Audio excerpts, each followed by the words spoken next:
Halo, Assalamualaikum warahmatullahi wabarakatuh. Kembali lagi bersama pelajaran sejarah peminatan dengan saya, Bu Ana. Oke, kita kemarin sudah mempelajari tentang bab 1, yaitu Respon Internasional terhadap Kemerdekaan Bangsa Indonesia.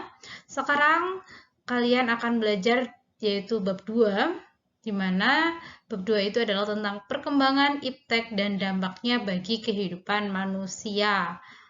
Ya, jadi di sini itu kenapa kok kita belajarnya perkembangan iptek? Jadi perkembangan iptek juga mempengaruhi sejarah ya.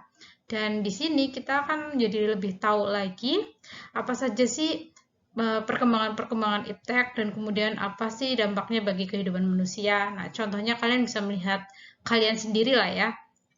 Kalau mungkin ipteknya belum berkembang maju, mungkin kalian dampaknya akan sedikit, tapi dampak iptek sekarang itu akan berdampak sangat luas lagi dan lebih banyak lagi dampaknya. Oke, kita mulai saja ya.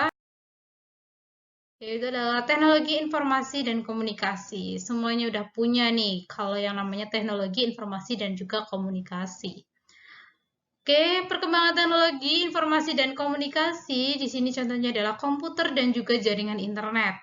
Di mana komputer dan jaringan internet itu merupakan dua teknologi yang saling berkaitan, tidak bisa terpisahkan. Bayangkan saja kalau misalnya hanya ada komputer tetapi tidak ada internet. Nah, bayangkan apa yang akan kalian lakukan hanya dengan menggunakan komputer. Lalu keberadaan komputer dan juga internet ini menjadikan kehidupan lebih praktis dan juga lebih mudah. Contohnya, kalian sudah bisa mengirim surat dengan jangka waktu yang singkat, yaitu dengan melalui email. Gmail kalian, Yahoo.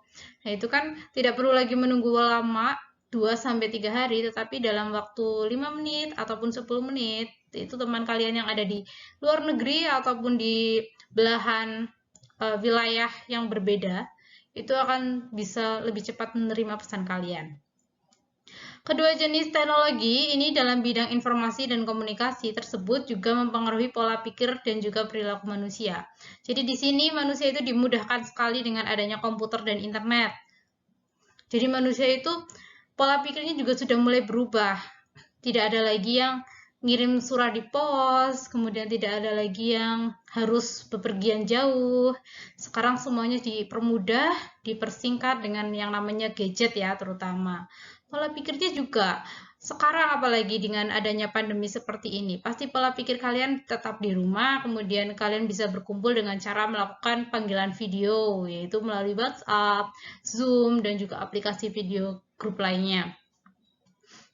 Jadi untuk berinteraksi sesama manusia secara langsung itu akan lebih berkurang, itu dampaknya ya.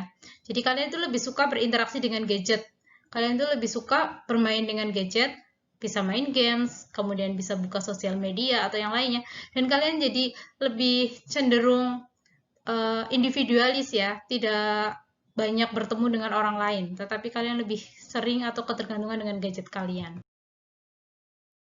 Nah, yang pertama ini masih di informasi komunikasi tadi, yaitu di bidang informasi terlebih dahulu. Informasi yaitu yang pertama adalah internet. Internet adalah suatu sistem global dari semua jaringan komputer yang saling terhubung satu sama lain menggunakan internet protokol suite untuk melayani pengguna di seluruh dunia. Internet ini pertama kali diperkenalkan oleh Jesse Lichtenstein, yaitu pada tahun 1962. Lalu pada tahun 1990 ini tim Berners-Lee ini sebenarnya sudah menemukan yang namanya program browser yang mampu menjelajah antara komputer sehingga kemudian menciptakan sebuah jaringan, yaitu program tersebut dinamakan World Wide Web atau WWW. Informasi yang kedua itu adalah dari radio. Radio ini diciptakan oleh ilmuwan asal Italia yaitu Guglielmo Marconi pada tahun 1895. Di Indonesia, penyebaran informasi melalui radio itu telah berkembang sejak periode kolonial Belanda. Masih ingat untuk apa? Ya, jadi radio pada waktu itu digunakan untuk penyebarluasan ya tentang berita kemerdekaan Indonesia. Nah, di sini pada Indonesia sendiri telah memiliki stasiun radio pada zaman kolonial, diantaranya ada BRV, NIROM, SRV, kemudian MF, RO, lalu PPRK. Sedangkan stasiun radio Indonesia pertama pasca kemerdekaan, jadi setelah Indonesia merdeka, itu yang namanya RRI atau Radio Republik Indonesia, yang dibentuk pada 11 September 1945. Lalu informasi yang ketiga, kita bisa melihatnya dari televisi ya. Tadi ada dari internet, kemudian dari radio, lalu yang ketiga ada dari televisi. Televisi telah menjadi sumber informasi, berita, dan juga hiburan. Vladimir Kozma-Zworykin itu dijuluki sebagai penemu televisi, dan stasiun televisi pertama di Indonesia adalah Televisi Republik Indonesia atau yang lebih kita kenal dengan TVRI, disusul stasiun televisi swasta pertama pada tahun 1989 seperti Raja Wali Citra Televisi Indonesia atau RCTI. Selanjutnya bidang komunikasi. Perkembangan teknologi menyebabkan komunikasi semakin mudah dilakukan. Perkembangan teknologi komunikasi pada era global ini ditandai penemuan berbagai alat. Contohnya ada telegraf, satelit, pesawat telepon, surat elektronik atau email, dan juga media sosial. Nah, kemudian dampak perkembangan teknologi informasi dan juga komunikasi. Yang pertama ada dampak positif, yang kedua ada dampak negatif. Nah, silakan kalian bisa catat dan cari tahu dampak positif penggunaan internet, dampak positif penggunaan telekomunikasi, alat komunikasi, dan juga internet, kemudian dampak negatifnya. Di sini saya contohkan dampak positifnya, kita dipermudah oleh adanya teknologi-teknologi internet, kemudian teknologi komunikasi yang lain, kita dipermudah, kita tidak perlu lagi tuh yang namanya pengirim surat dengan durasi lama 2-3 hari. Kemudian dampak negatifnya, kita menjadi individu yang individualis karena kita tidak atau jarang sekali berinteraksi secara langsung. Interaksinya itu diganti menjadi interaksi yang tidak langsung. Selain itu, dampak positif yang lain itu meningkatkan kualitas pendidikan seperti sekarang yang kita lakukan ya. Jadi kalian ketika belajar itu tidak harus melalui dari guru, tapi kalian juga belajar sendiri, itu bisa melalui gadget kalian, melalui internet. Kemudian menambah wawasan dan juga pengetahuan. Jadi selain dari buku, selain dari guru-guru, itu kalian bisa menambah wawasan sendiri. Lalu yang ketiga, munculnya profesi atau lapangan pekerjaan baru.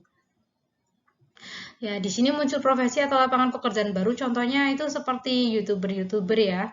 Nah, YouTuber ini memanfaatkan adanya kemajuan atau perkembangan iptek di bidang komunikasi dan informasi. Silakan bagi kalian yang mungkin mau memunculkan profesi atau pekerjaan baru, bisa lebih kreatif lagi dalam mengembangkan hobi kalian.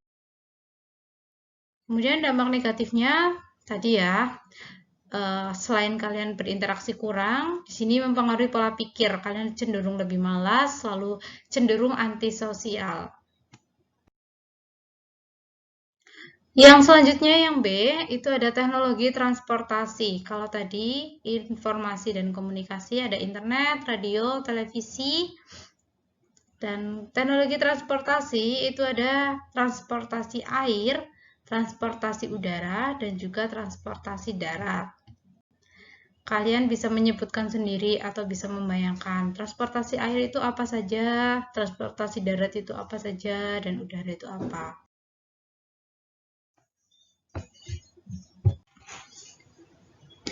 Oke, dampak perkembangan teknologi transportasi itu ada dampak positifnya juga dan juga dampak negatif. Dampak positifnya kita bisa lebih mudah lagi untuk bepergian ya. Jadi kalau zaman dulu itu kalau bepergian mungkin akan sangat lama, membutuhkan waktu yang sangat lama. Contohnya nih dari Wangon ke Jakarta. Kalau misalnya dulu hanya bisa naik bus, sekarang sudah ada kereta, dimana kalau kalian naik kereta, itu aksesnya akan lebih cepat lagi. Jadi sampainya itu akan lebih cepat naik kereta dibandingkan naik bus. Kemudian sepeda ya, perkembangan teknologi dari sepeda ini kemudian menjadi sepeda motor, lalu menjadi mobil, itu akan lebih cepat sampainya lagi. Lalu untuk akses kendaraan itu sudah lebih banyak. Kalian bisa bebas milih mau naik pesawat yang lebih cepat lagi, bisa ke belahan negara lain, bisa ke pulau lain dengan kapal. Jadi dampak positifnya ada banyak. Dampak negatifnya bagaimana? Ya, dampak negatifnya juga ada. Contohnya, dengan semakin banyaknya transportasi, contohnya kendaraan bermotor ini ya, pasti jalanan akan menjadi semakin macet. Kemudian selain itu, banyak sekali para pengendara yang tidak memiliki SIM atau juga para pengendara ini tidak menggunakan atribut lengkapnya, lalu mengendarai dengan ugal-ugalan. Nah, pasti akan terjadi yang namanya kecelakaan. Nah, disitulah dampak-dampak negatif dari perkembangan teknologi transportasi. Karena canggih, mungkin motornya baru, kemudian motornya itu bisa digunakan untuk balap-balapan. Nah, ini yang menjadi dampak negatif dari perkembangan teknologi transport. Nah, tadi ya dampak positifnya bisa meningkatkan mobilitas sosial, meningkatkan kesejahteraan masyarakat. Dampak negatifnya tadi kemacetan kota di mana-mana, terutama di kota-kota besar ini kemacetannya itu lebih parah, lalu meningkatkan angka kecelakaan ya. Yang selanjutnya C, teknologi luar angkasa. Nah, untuk teknologi luar angkasa ini digunakan pada masa perang dingin. Ya, jadi pada masa perang dingin itu dikembangkan yang namanya teknologi luar angkasa dan dianggap menjadi sebuah perlombaan bagi Amerika Serikat dan juga Uni Soviet. Kemudian teknologi luar angkasa ini juga digunakan pada masa modern, di mana pada masa era modern teknologi luar angkasa tidak hanya didominasi oleh Amerika Serikat dan Uni Soviet, tetapi juga beberapa negara maju di dunia itu mulai bekerja sama untuk membangun stasiun luar angkasa internasional. Apa sih dampak perkembangan teknologi luar angkasa? Dampak positifnya apa? Dampak negatifnya apa? Positifnya itu kemajuan teknologi informasi dan komunikasi. Kemudian kemajuan ilmu pengetahuan, lalu kemajuan teknologi penginderaan jauh. Negatifnya, kita memiliki yang namanya sampah luar angkasa.